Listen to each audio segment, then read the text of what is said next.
Welcome to Covenant of Justice. I'm attorney Isaiah Jerez, and every other week we sit down with remarkable individuals of Southern Nevada who make this such a wonderful place to live. Together, we explore a wide range of topics that matter to the people of Las Vegas and beyond, offering a glimpse behind the glamour of the Strip to showcase the real stories, experiences, and voices that shape our community. I'm attorney Isaiah Jerez with Covenant of Justice. Today we have with us David Rosen. He's a business owner, a film critic, and a podcaster.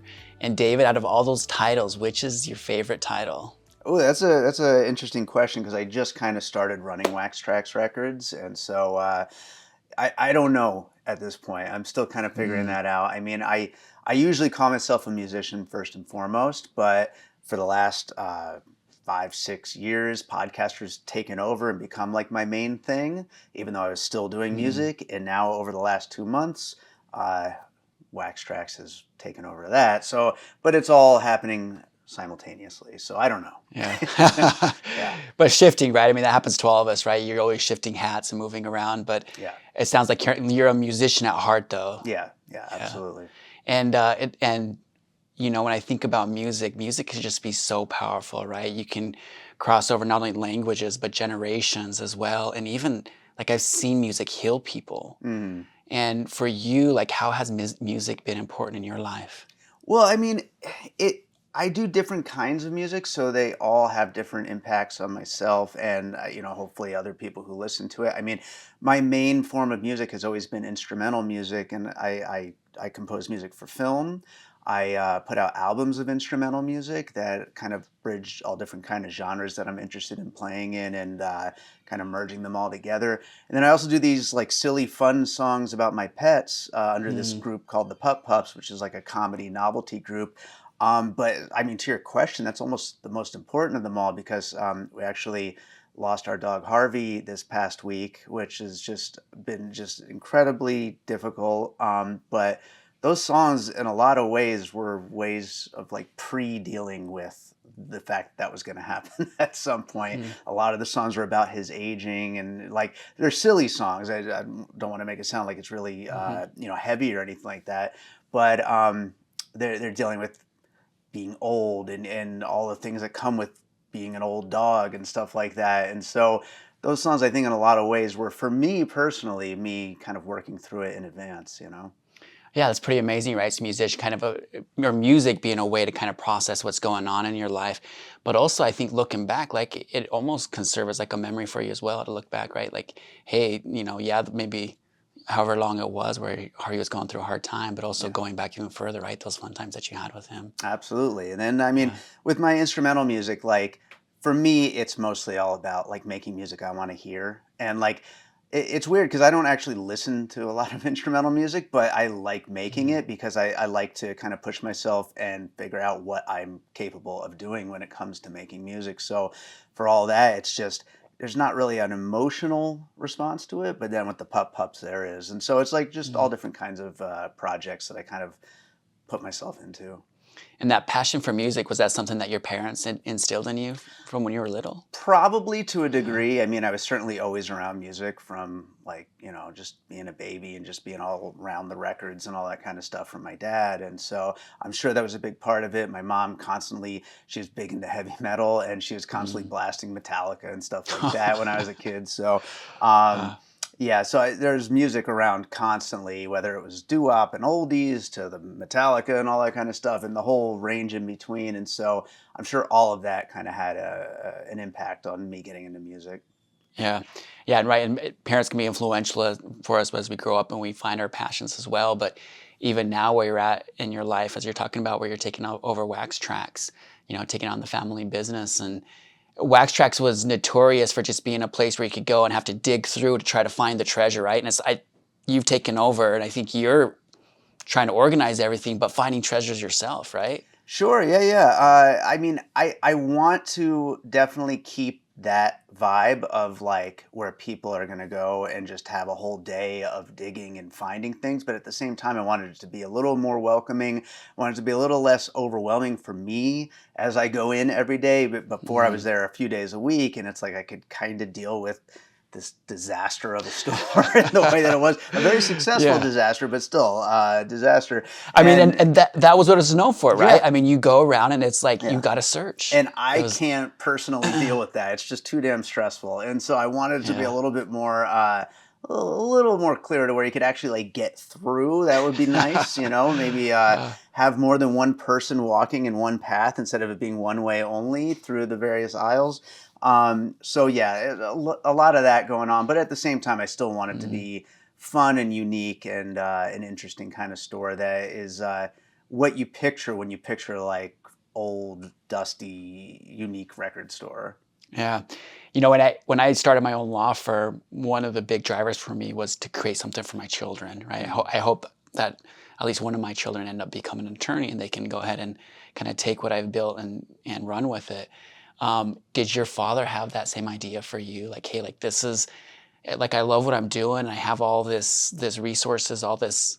Yeah, I mean, he's got, you know, you have great asset, right? And all the records that you have. Was that his mindset for a long time to create something for you? I think so, yeah. And I mean, I would constantly hear it with all my other projects, like, you know, you're making podcasts, you're making music. Why aren't you looking at the records? You know what I mean? So, but quite frankly, like I had no reason to look at the records. If he's there, boom, that's who is in charge of the store. You know what I mean? So now that I'm in charge of the store, it's another story. I can do things with it. I can kind of have my own input. But there, it's kind of like I'm just there to carry around records when he's in charge. So, you know, Yeah, and so you kind of talked a little bit about what you're doing with the shop, right? Being more welcoming, making it more accessible to find those, you know, find those treasures. You know what? How was that, right? How does that feel? Is like the sun coming in, and then, you know, having a new vision and being able to track it towards, you know, to where you see the shop going. yeah. It's all a big balancing act and a lot of change. I mean, I just finished. Well, it's like 90% done, but just finished a whole lot of remodeling of the main floor. And I'm trying to make sure that people understand, people that are coming back, that have been there before, that like there's a little bit of a different energy to the store, and the way that I price is going to be a little bit different because we are known for being a collector shop and things can be a little pricey, and they're still pricey depending on what it is. But I try to work with people a little bit more, and so I like right now trying to get the word out, and I'm only just beginning to kind of spread that word about the fact that we're kind of in a new phase of what the store is. And I've got a lot of stuff like planned over the coming months and into next year that I'm hoping will start getting the word out more and more that this is kind of a new vision for what Wax Trax is. Yeah, and Wax Trax, right? We're thinking wax vinyl, but you sell memorabilia, Sure. cassette tapes, and also CDs. Yeah. But I mean, I'm just wondering who is still going into the shop and buying CDs. Like, I can see like an affinity and a passion for some vinyl and maybe even tape, but CDs, like a lot of that information is just it's just digital, right? We can just download off that of whatever, you know, Spotify or Apple. Well, it seems like it's everyone who is still buying that stuff. Like it's never stopped being popular, and right now it's probably more popular than it's been in a long time. We're getting young kids in all the time. We're getting entire families, and they all come up to me with their own piles of stuff. Dad with the classic rock, and the kids picking out the new releases. It's just super, super popular still. And even the CDs, even the cassettes. Personally, I'm not a fan of the idea of a cassette revolution, but hey, if that's what people want, go for it. If it makes them happy. They sound like crap, but whatever. But CDs still sound great. They sound much better than digital. I mean, digital sounds like crap. Like that's all there really is to it. But you know, we've all kind of just become accustomed to it. We all like that convenience, whatever. But CDs sound so much better. Vinyl, of course, is the best option, but you know, you need the nice equipment, and it gets very expensive. But you know, if you're a collector or if you want to just start like digging into getting that experience of vinyl, you know, we certainly have all that stuff. But yeah, we've got cassettes, we got CDs, we got memorabilia, we have DVDs of concerts, we have posters, shirts. The posters and shirts are a little hard to get to at the moment, but we'll get them out at some point. I'm hoping to start bringing some more equipment in too, because we have a whole lot that's not in the store of turntables, amplifiers, CD players, all that kind of stuff. just, there's only so much room. So, Right. Yeah. yeah. But that's kind of the draw to it, right? Is being that small shop, right? Being somewhere local, somewhere that, even people that are here from out of town, right? To be Yeah. able to see what Vegas is away from the strip. Absolutely. We get people from out of town all the time. Any convention that's Hmm. in town, there's always people that are like, oh, I got to kill some hours. And they find out about wax Hmm. tracks. They come in, they end up spending multiple days at the store because there's just so much for them to look at. And that's where a lot of our customers come from. But then we get a lot of locals as well. Hmm. And something you said, I want to go back to that because I never realized that CDs are actually sound better than the digital. And I don't remember the last time I've listened to a CD, but Yeah. I never realized that. Is there, what part of the technology that creates the sound with the CD that we don't get with the digital? Yeah, well, the thing is in the earlier internet days, like they were compressing everything just to make it because there's bandwidth and all that kind of stuff, and it just never got better. And like Hmm. you can sign up for some streaming services that will up the quality and get closer to CD quality and all that. But most people don't just because they don't know and they don't bother. And maybe it's a little Hmm. extra money, a higher tier or whatever. And the thing is, again, we've just been conditioned to just be okay with whatever it sounds like the streaming Hmm. services because hey, it's next to nothing price wise. It's really easy and convenient. And so screw it if it doesn't sound quite as good as a CD. And I'm Yeah. just as guilty as anyone. I haven't Hmm. listened to my own CDs in years. Hmm. They're just in a closet gathering dust. I do listen to my vinyl like here and there when I have time. And now that I've taken over the store, I've created a nice little area for playing records throughout the day. My dad was always just like watching Netflix movies. So I'm actually playing music in the Yeah. store. But Uh, yeah, I haven't listened to CDs in forever either. My car doesn't have a CD player anymore, yeah. but that's just the world we're in right now. But I've been reading a lot though about all these new CD players that are being made just to kind of help bring that back and to like remind people, hey, this sounds so Mm-hmm. much better. Mm-hmm. Yeah, if I were gonna play a CD, I think I'd have to go steal the kid's Xbox and plug it in there, right, Sure. to be able to listen to something. And then, right, is it really playing the right sound quality Yeah. that I'm gonna get? And you talk about your dad watching Netflix in the shop, and you are a film critic. And Yeah, I'm a here's, movie guy first and yeah, foremost, and really. like, yeah, and that's don't even get me started on streaming movies. They look worse, they sound worse, everything about it is worse. But even with streaming movies, right? Like I don't know if it's because, maybe part of me is lazy or just not having the time, but like when I want to sit and watch a movie, I spend way too much time trying to figure out what I'm going to watch. Like when I Hmm. was a kid, we were at my cousin's house, they had Ferris Bueller on tape, on cassette. And that's what we watched because that's all they had. Yeah, But now if I want to watch something, like I've got to go through 4 or 5 different streaming services to figure out like what I'm going to watch. yeah. Like what is a good way for, you know, I guess the average consumer to find those independent films or those good pieces that are out there because they're everywhere, Yeah. right? I mean, they're accessible. I wish I had a good answer for you because the answer is they don't make it easy. And so it's not easy. I mean, to know what's playing, a lot of the movie theaters are playing the same exact, dozen movies at any given time, and the smaller movies just get pushed to the side, and there's only a few screenings of any of them. Luckily, we have some theaters that do play some, alternative stuff, the independent films and whatnot. But it's tough. It's tough, and we get this whole content revolution of just throwing all kinds of crap at our screens, and you never want to watch anything. I mean, last night we were trying Hmm. to figure out what we wanted to watch, and we're just what we watched is the button going through all the different icons on the screen. We never actually watch anything. Hmm. It sucks, and it makes it a lot more difficult. But that's a big thing about physical media. If you have the movies, hopefully you're going to actually watch some of them because you actually Hmm. stopped, you bought it, you made a decision, and you're going to actually put it on and actually watch it and enjoy it like you had your Ferris Bueller Hmm. back in the day. Yeah, yeah, right. And I wonder if that's kind of what I'm kind of just tending towards right now. Like, hey, like for whatever reason, I really like Lord of the Rings, right? And so just putting on Lord of the Rings and watching it because I don't have to choose it, right? I can turn it on for 30 minutes and then turn it off, and it's good, right? Because I know that there's certain, there's stuff in there that I want to see, versus just watching the clicker go across the screen and trying to find something. Oh yeah, yeah. Yeah. So what do you do as a film critic, right? How do you go about finding those independent films or finding those those treasures?